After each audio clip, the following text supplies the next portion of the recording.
भालू and leopard भी चले आसे। ब्लैक पैंथर भी मिलता है। हाँ, ब्लैक पैंथर भी मिलता है इधर। अच्छा, नेपाले पहुंचे गेलाम, আবার আমি যাচ্ছি এইদিকে আমার ইন্ডিয়া। দেখুন এরকম ম্যাজিক কোথাও দেখা যাবে না এই জায়গা ছাড়া। আরে গুড মর্নিং বন্ধুরা, welcome back to our second episode Tumling to Sandakphu. ভোরবেলা শিখর লজ থেকে যখনই আমরা একটুখানি বেরোলাম, দেখতে পেলাম লজের চারদিকটা পুরোটাই পাহাড়ি ফুল দিয়ে সাজানো রয়েছে। এছাড়া আমাদের মন আরও মুগ্ধ হয়ে গেল যখন সিঙ্গালিলা রেঞ্জের অপরূপ সৌন্দর্য আমাদের চোখের সামনে ভেসে উঠল।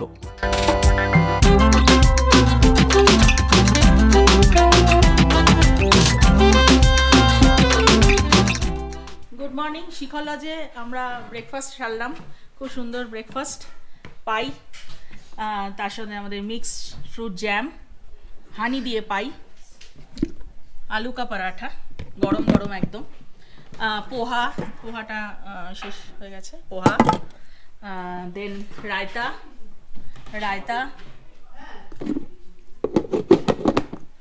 আর বয়েলড আর অমলেট এগ। তো খুব ভালো আমরা গরম গরম ব্রেকফাস্ট খেলাম। আর এবার আমরা যাব সান্দাকফু।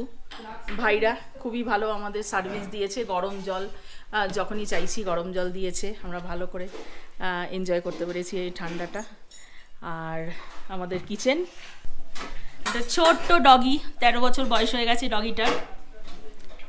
নীলা ম্যাডাম নিজেও কাজ করছেন, নীলা গুরুং ম্যাডাম অনেক অ্যাওয়ার্ড পেয়েছেন, ট্যুরিজমকে প্রমোট করেছেন বলে। সবাই খুব ভালো কাজকর্ম করছে। দারুণ সুন্দর ব্রেকফাস্ট খেলাম এখানে আমরা। এবার আমরা যাবো হচ্ছে সান্দাকফুর পথে যাওয়ার জন্য। আমরা এখন রেডি, আমাদের ল্যান্ড রোভার রেডি হচ্ছে উইথ লাগেজ। আমাদের ব্রেকফাস্ট হয়ে গেছে, এখন ঘুরতে 10টা বাজে। তো দেখা যাক কিরকম ডান্সিং রোড হয়। তোমরা সাথে থেকো, তোমাদেরও দেখাবো। শুনেছিলাম তুমলিং থেকে সান্দাকফু যাওয়ার পথটা কিন্তু বেশ কঠিন, কিন্তু প্রথমের দিকে জার্নিতে সেটা একদমই অনুভব করতে পারিনি। উপরন্তু এত সুন্দর প্রাকৃতিক সৌন্দর্য এবং তার সাথে এই অপূর্ব রাস্তা দেখে আমরা কিন্তু এই যাত্রাটাকে খুব দারুণভাবেই উপভোগ করছিলাম।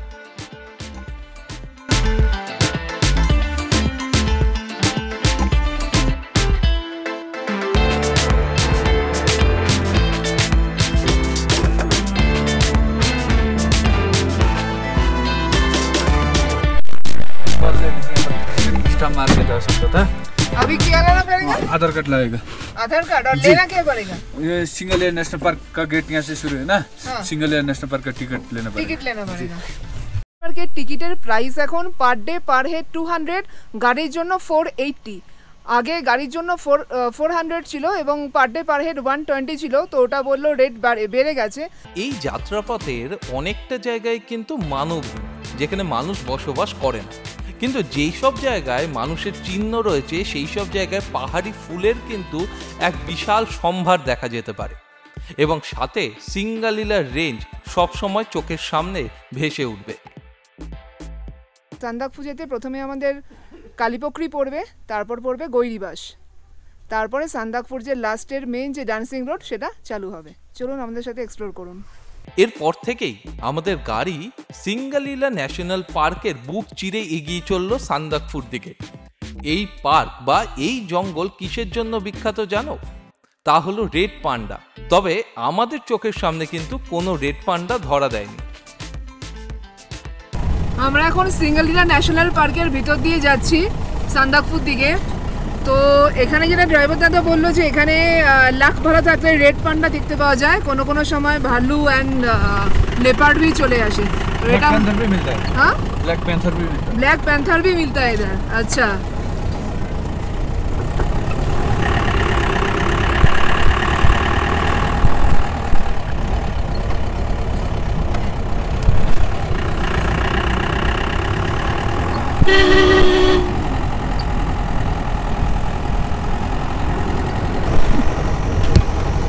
তুমলিং থেকে এই সিঙ্গালিলা ন্যাশনাল পার্ক হয়ে সান্দাকফু যেতে মোটামুটি 3 থেকে 3.5 ঘন্টা টাইম লাগে। তো এটা টোটাল ডিস্টেন্স হচ্ছে 20 কিলোমিটার। টাইম লাগার কারণও আছে, কারণ যেহেতু লাস্টের 8 কিলোমিটার পুরো বোল্ডারের রাস্তা, সেটাতে অনেক বেশি টাইম লেগে যায়। এছাড়াও যেহেতু ওই কালীপোখরি অ্যান্ড গৈরিবাসে একটুখানি নেমে ফটো তোলা বা একটু কফি খাওয়া সেগুলো হয়, তার জন্য বেশ কিছুটা টাইম লেগে যায়। তো নেট ওই 3 থেকে 3.5 ঘন্টার মধ্যে হোপফুলি সান্দাকফু পৌঁছে যাবো।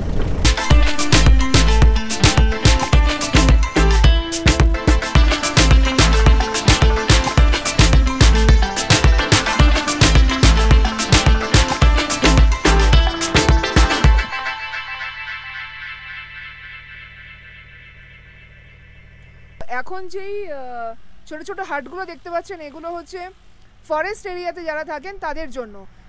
জিটিএ ট্রেকার্স হাটটা এর থেকে আরেকটু ডাউনে যেতে হবে, সেখানে রেড কালারের যেই হাটগুলো আছে সেই লজগুলো হচ্ছে জিটিএ ট্রেকার্স হাট।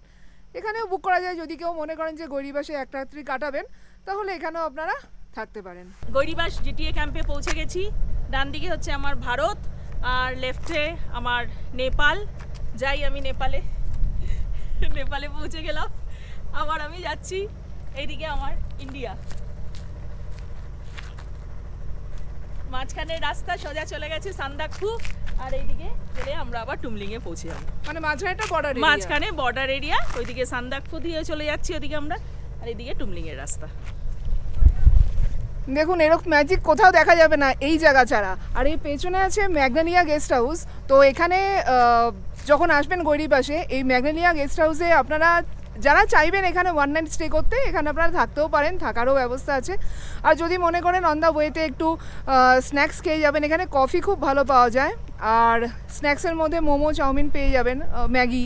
তো এগুলো অন দ্য ওয়েতে আপনারা চাইলে এই স্ন্যাক্সটা এখান থেকে খেতে পারেন। এখানে কফিটা কিন্তু ভীষণ ভালো, যদিও আমরা খাইনি, তার কারণ আমরা প্রচুর ভরপেট ব্রেকফাস্ট করে বেরিয়েছি। আর এখন যদি এর বেশি খেয়ে নিই, মানে এরপরে হচ্ছে বোল্ডারের রাস্তা 8 কিলোমিটার, তো সেটা একটু চাপের হয়ে যাবে। যেই কারণে আমরা ফেরার পথে প্ল্যান করেছি এখানের কফিটা খাবো। তো আপনারা যদি চান এখানে কফি, স্ন্যাক্স কিছু খেয়ে তারপরে এগোতে পারেন। আর এখানে থাকারও ব্যবস্থা আছে। এটা হচ্ছে ম্যাগনোলিয়া রেস্টুরেন্ট।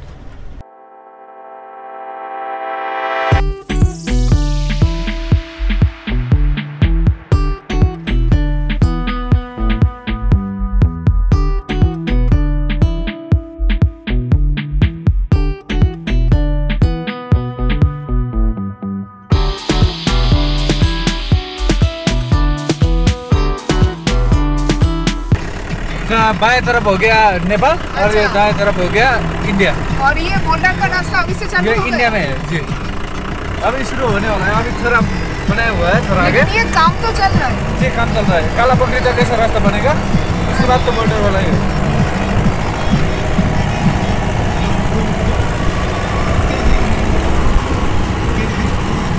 গৈরিবাসের পর থেকে পুরো রাস্তাটাই বোল্ডারে ছিল আগে। তো এখন 3 থেকে 4 কিলোমিটার অলরেডি দেখলেন যেরকম আপনারা গভর্নমেন্ট কাজ শুরু করেছে, অনেকটা রাস্তাই ভালো করে দিয়েছে। তো হোপফুলি নিয়ার ফিউচারে পুরো রাস্তাটাই হয়তো ভালো হয়ে যাবে। আমরা এখন যা দেখতে পাচ্ছি কাজ চলছে। 6 किलोमीटर तक बनेगा। 6 কিলোমিটার গৈরিবাস से আচ্ছা 6 किलोमीटर कालापोखरी तक अच्छा रास्ता होगा। আচ্ছা, গৈরিবাস থেকে কালীপোখরি পর্যন্ত ভালো রাস্তা তৈরি হচ্ছে, সেটা 6 কিলোমিটার হয়ে যাবে। তারপরে গোল্ডওয়ালা রাস্তা। প্রথমের দিকে রাস্তা যতটা মসৃণ এবং যতটা সুন্দর ছিল, আমাদের কোনো চিন্তা ভাবনাই মনে আসেনি। কিন্তু কিছুক্ষণ যাওয়ার পরেই কিন্তু বুঝতে পারলাম যে কথাগুলো ইউটিউবে বা অন্যান্য জায়গায় শুনেছিলাম, যে এই রাস্তাটা খুব বেশি সহজ নয়, উল্টে বোল্ডার রয়েছে, এবড়ো খেবড়ো রাস্তা রয়েছে, সেই জিনিসটা কিন্তু আমাদের চোখের সামনে পড়ে গেল।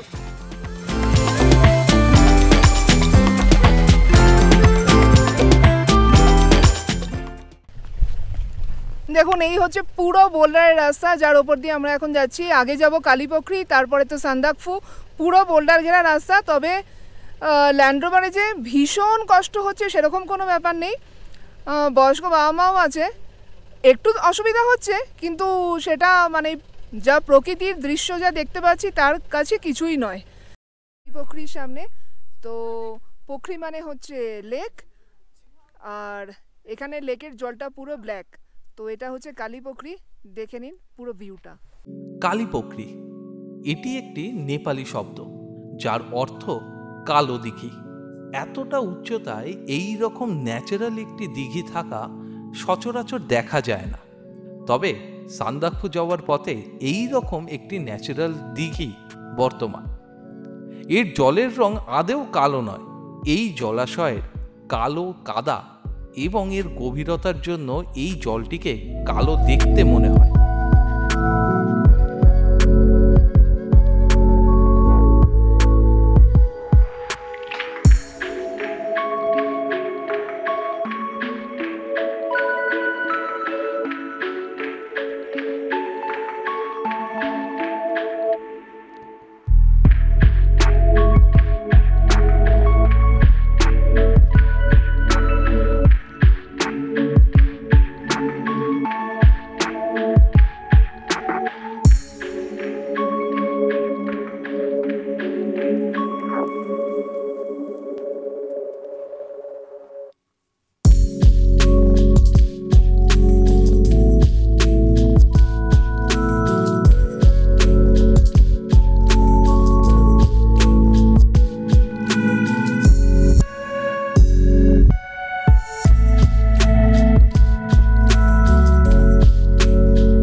আমরা যেহেতু ল্যান্ড রোভারে যাচ্ছি, তো ল্যান্ড রোভারে যাওয়ার মজা আর কষ্ট দুটোই এক্সপ্লেন করবে যারা আরও আমাদের সাথে যারা পার্টনার আছে এই ল্যান্ড রোভার যাত্রার সাথে। প্রায় 10 কিলোমিটারের ওপরে আমরা এই বোল্ডারের রাস্তা দিয়ে আসছি এবং পেছনে তো আমরা বসেছি, পেছনে যথেষ্ট জার্কিং হচ্ছে। এনজয় করছি, অবশ্যই এনজয় করছি, সিনিক বিউটি এনজয় করছি। মাঝে মাঝে আমরা থামছি, টয়লেট যাচ্ছি বা চা খেলাম। কিন্তু এই রাস্তাটার ভয়ঙ্কর রাস্তা, আবার সুন্দরও রাস্তা, আমরা এনজয় করছি। অসুবিধা একটু হচ্ছে জার্কিংটার জন্য, কিন্তু খুবই এনজয়েবল ট্রিপ। মা কেরম লাগছে তোমার? তো এখন প্রায় 60 প্লাস, তোমার কেরম লাগছে? কতটা কষ্ট হচ্ছে? কষ্ট আমার হচ্ছে, তবে তার মধ্যে একটা মানে উৎসাহ দেখার, সেই উৎসাহটা আমাদের মধ্যে রয়েছে দেখে কষ্টটাকে সেরকম কিছু মনে করছি না। মানে প্রকৃতির সৌন্দর্যের তুলনায় এই কষ্টটা কিছুই না, তাই তো? কিছুই মনে হচ্ছে না, একটু জার্কিং হচ্ছে, এই যা কষ্ট। এছাড়া আমার আর কোনো কষ্ট হয় না। বাবা তোমার তো 70 প্লাস, তোমার কিরকম লাগছে এই ল্যান্ড রোভারে? 75 ইয়ার্স ওল্ড ল্যান্ড রোভার। হ্যাঁ, কিন্তু যাচ্ছি, কিন্তু এই যে বোল্ডার আছে, এই বোল্ডারগুলোকে ড্রাইভার সাহেব যেইভাবে চালিয়ে যাচ্ছে সেটা খুব ভয়ানক। যখন তখন মানে গাড়ি এইদিক ওইদিক হয়ে যেতে পারে। তাই আমি সরকারকে বলবো যে এই রাস্তাটা যেন সরকার একটু দৃষ্টিপাত করে। আমরা রওনা দিয়েছিলাম 10:30 নাগাদ, আর এখন বাজে 2টো। তো আমরা পৌঁছে গেলাম আমাদের অলরেডি যে বুক করা ছিল সানরাইজ হোটেলে, সেখানে।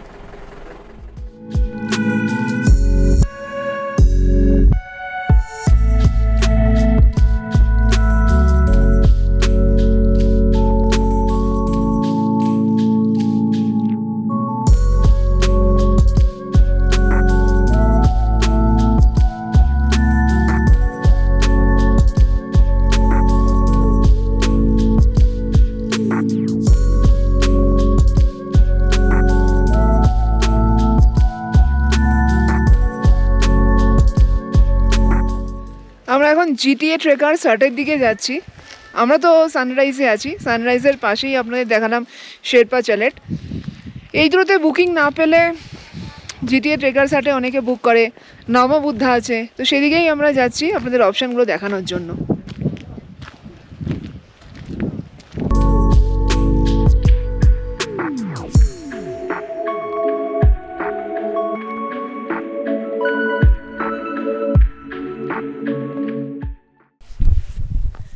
সানরাইজ থেকে অনেকটা নেমে আপনাকে এই জিটিএ ট্রেকার্স হাট বা নববুদ্ধতে থাকতে হবে। কিন্তু সকালে উঠে সানরাইজ দেখতে হলে কিন্তু আপনারা এখান থেকে দেখতে পাবেন না, যেটা সানরাইজ হোটেলের সুবিধা, তার জন্য ওর ডিমান্ড এত বেশি। সেখানে কিন্তু আপনি এতটা পথ উঠে তারপরে ওপরে উঠে কিন্তু সানরাইজটা দেখতে হবে। আপনাকে দেখিয়ে দিচ্ছি লোকেশনটা জিটি হাটের।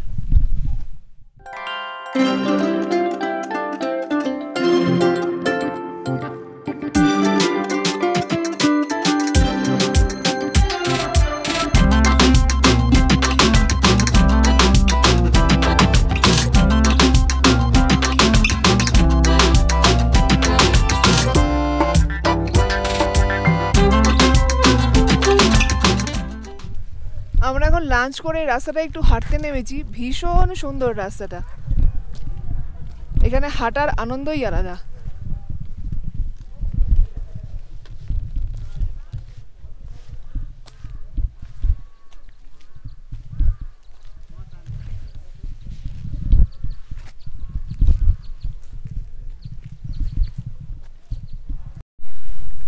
ওই দূরে ইয়েলো কালারের বিল্ডিংটা হচ্ছে নববুদ্ধ।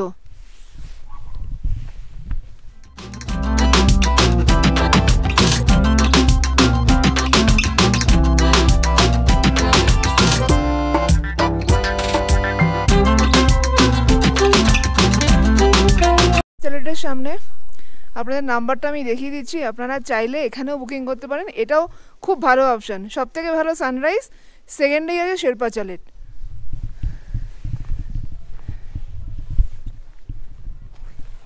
যেটার ওপর থেকে একদম ডিরেক্ট স্লিপিং মতো দেখা যায়, সানরাইজ দেখা যায়। কাল সকালে সানরাইজ দেখতে উঠবো, হোপফুলি দেখতে পাবো।